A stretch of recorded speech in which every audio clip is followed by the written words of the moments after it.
Drew was like 6 or 7 at the time.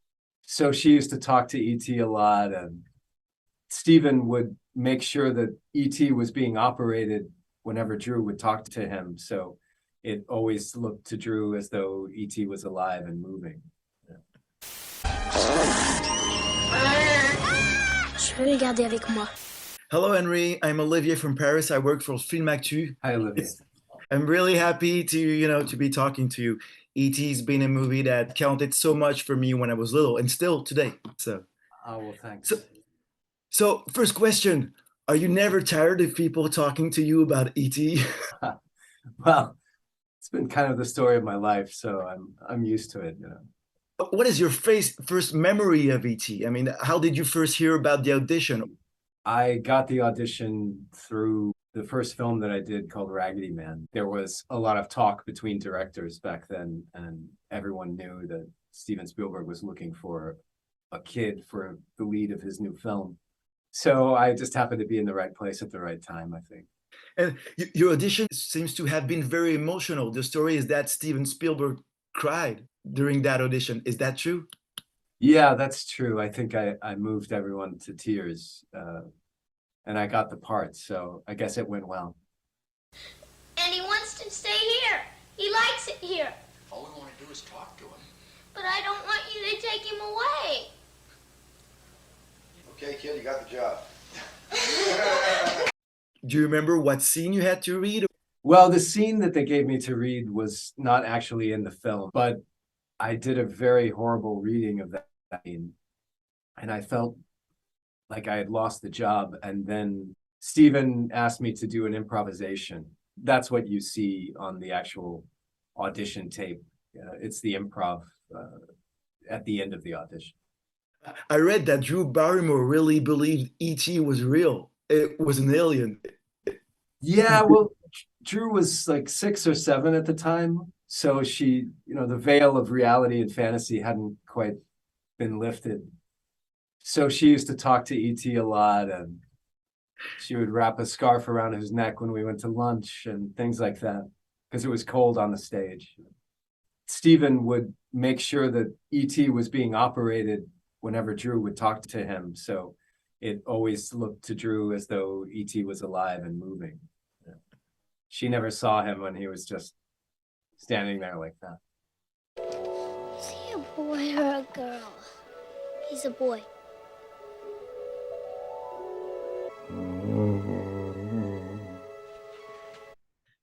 I heard she used to forget her lines a lot because she was little.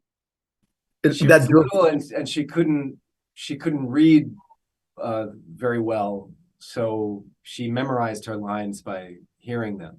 And so Robert McNaughton and I and Melissa Matheson, the screenwriter, we used to work with Drew before the scene. We would just rehearse the scene so that she remembered her lines. But yeah, but she was very small. She was only 6.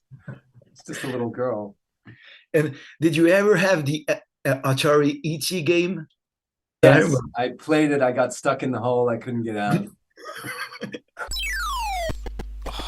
Like everybody else, I guess.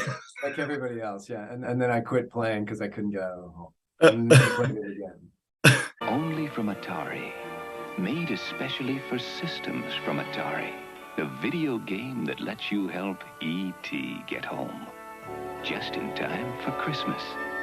How did Steven Spielberg describe E.T. to you? He was very secretive about E.T. and about the whole project, because a lot of ideas were being stolen at that time, taken to another studio, and then released before the original envisioner of the idea brought the project to fruition. So at this time, nobody saw E.T. Nobody knew what E.T. was going to look like. Only Steven. When I got the part and I went out to LA for the first time, I went into Carlo Rambaldi's workshop, where he had designed all different aspects of E.T., and it was everywhere, And then I got kind of excited because I thought, oh, wow, this is something that we haven't seen before. Aliens are usually scary. They're not kind of friendly looking. But what did you think at first when you saw him on set? Did you think, oh, this guy is ugly, or he's funny, or What were your Yeah, impressions? I thought it was a strange creature and not at all what I had envisioned in my mind, you know. So, how did school happen after the huge success of E.T.? Did kids call you Elliot for years, or was that Oh, hard? yeah, it wasn't a cakewalk, but uh, you know, if it hadn't been ET, they would have found something else to tease me about. So Oh, you think so?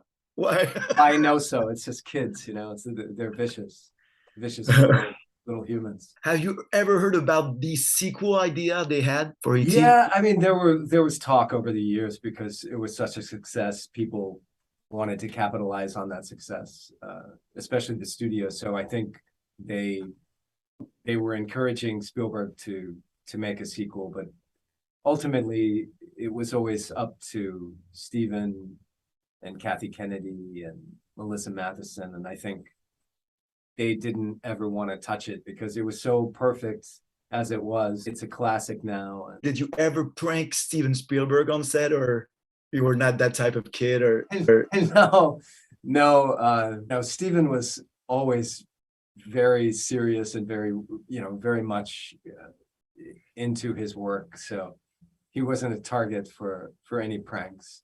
But but we did all dress up for Halloween, and Steven dressed up and directed in costume the whole day, and it was a lot of fun as a kid to see your boss goofing around. It was nice.